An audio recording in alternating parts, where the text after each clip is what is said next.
एक दूर दराज के राज्य में बादशाह अमीर जमीन का शासन था। वह अपनी इंसाफ पसंदी, ज्ञान और दयालुता के लिए प्रसिद्ध था।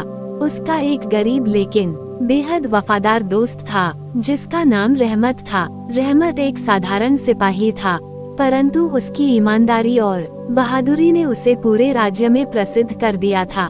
बादशाह और रहमत बचपन के साथी थे।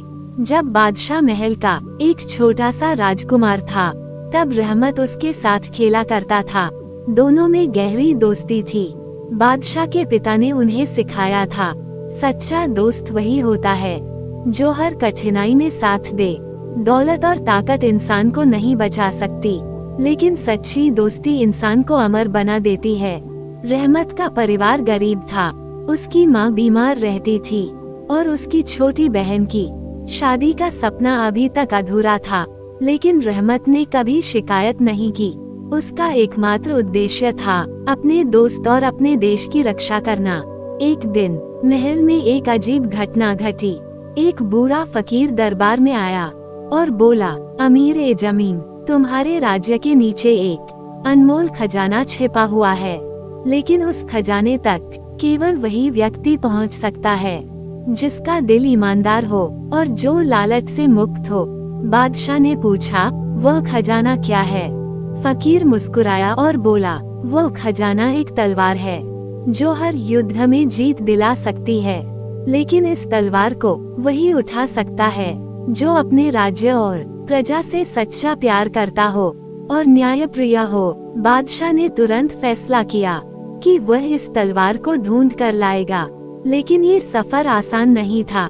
फकीर ने बताया, तलवार एक दूरस्थ घाटी में छिपी है जहाँ केवल वही पहुँच सकता है जो अपना सब कुछ कुर्बान करने के लिए तैयार हो। बादशाह ने अपने सबसे वफादार दोस्त रहमत के साथ इस सफर पर जाने का फैसला किया। दोनों अपने घोड़ों पर सवार होकर लंबी यात्रा पर निकल पड़े। पहला पड़ाव एक गहरे और खतरनाक जंगल का था, जहां जंगली जानवर, जादू और डरावनी घटनाओं से भरा माहौल था। जंगल के बीच में उन्हें एक विशालकाय शेर ने घेर लिया। शेर की आंखें लाल थीं और उसकी दहाड़ से पेड़ भी हिल रहे थे। रहमत ने अपनी तलवार निकाली और शेर का सामना करने के लिए तैयार हो गया, लेकिन जैसे ही उसने तलवार चलानी चाही, शेर ने बोलना शुरू कर दिया, तुम दोनों इस जंगल में बिना मेरी इजाजत के नहीं जा सकते।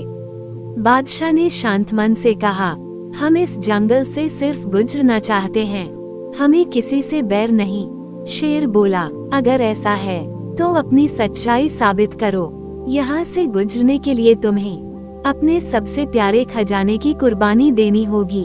रहमत ने बिना सोचे कहा, मेरी तलवार मेरे लिए सबसे प्रिय है, मैं इसे छोड़ सकता हूँ। जैसे ही रहमत ने अपनी तलवार शेर के सामने रख दी, शेर गायब हो गया और रास्ता साफ हो गया। जंगल से बाहर निकलने के बाद वे एक सुनसान इलाके में पहुँचे, जहाँ डाकुओं का गिरोह छिपा हुआ था। डाकुओं ने दोनों को घेर लिया और कहा, यहाँ से निकलने के लिए अपनी सारी दौलत छोड़ दो। बादशाह ने अपनी अंगूठी और स्वर्ण हार निकालकर डाकुओं को दे दिए, लेकिन डाकुओं का सरदार बोला, तुम दोनों हमें बहलाने की कोशिश कर रहे हो, हमें वह बताओ जो तुम्हारे दिल के सबसे करीब है। रहमत ने अपने दोस्त की ओर देखा और कहा, अगर मेरे दोस्त की जान बचाने के लिए मेरी जान लेनी हो तो मैं तैयार हूँ। ये सुनकर डाकुओं का सरदार मुस्कुराया और बोला, तुम दोनों की दोस्ती सच में अनमोल है, जाओ, तुम्हारा रास्ता साफ है। अब दोनों एक बड़े समुद्र के पास पहुँचे। समुद्र के उस पार वह घाटी थी जहाँ तलवार छिपी थी। समुद्र अशांत था और लहरें आकाश को छू रही थीं। वहाँ एक मछुआरा बैठा हुआ था जिसने कहा, ये समुद्र पार करना आसान नहीं है।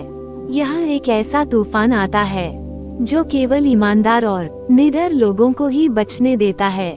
बादशाह और रहमत नाव पर चढ़ गए। जैसे ही नाव समुद्र के बीच पहुंची, तूफान ने उन्हें घेर लिया। लहरें इतनी तेज थीं कि नाव पलटने वाली थी। तभी रहमत ने नाव का पतवार अपने हाथों में ले लिया और पूरी ताकत से नाव को सीधा रखने की कोशिश की, लेकिन एक बड़ी लहर ने रहमत को नाव से बाहर फेंक दिया। बादशाह ने बिना समय गंवाए समुद्र में छलांग लगाई और अपने दोस्त को बचा लिया। ये देखकर मछुआरे ने कहा, तुम्हारी दोस्ती और साहस ने तुम्हें इस समुद्र को पार करने का अधिकारी बना दिया है। जाओ, अब तुम्हारा रास्ता साफ है। घाटी में एक प्राचीन मंदिर था। मंदिर के बीच में एक चमचमाती तलवार रखी थी। तलवार के पास लिखा था, ये तलवार केवल उसे मिलेगी जो लालच, अहंकार और स्वार्थ से मुक्त हो। बादशाह ने तलवार उठाने की कोशिश की, लेकिन वह हिल भी नहीं रही थी। रहमत ने कहा, महाराज, आप इस तलवार के योग्य हैं। मैंने आपकी दयालुता और न्यायप्रियता देखी है। ये कहते हुए रहमत ने अपने घुटनों पर बैठकर प्रार्थना की। तभी तलवार चमकने लगी और खुद ब खुद बादशाह के हाथों में आ गई। तलवार के साथ एक आवाज आई, तुम्हारी दोस्ती और इंसाफ ने तुम्हें इस तलवार का असली हकदार बना दिया है। जब दोनों वापस महल पहुँचे तो राज्य के लोगों ने खुशी खुशी उनका स्वागत किया। तलवार की ताकत से राज्य में कभी युद्ध नहीं हुआ, क्योंकि दुश्मन तलवार का नाम सुनकर ही डर जाते थे।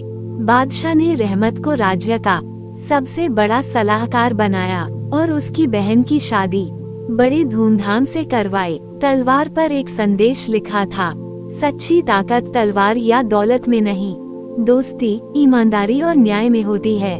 कहानी का संदेश, ये कहानी हमें सिखाती है कि दोस्ती, साहस और इंसाफ से बड़ी कोई ताकत नहीं होती। बादशाह और रहमत की दोस्ती हर दौर में याद की जाती है।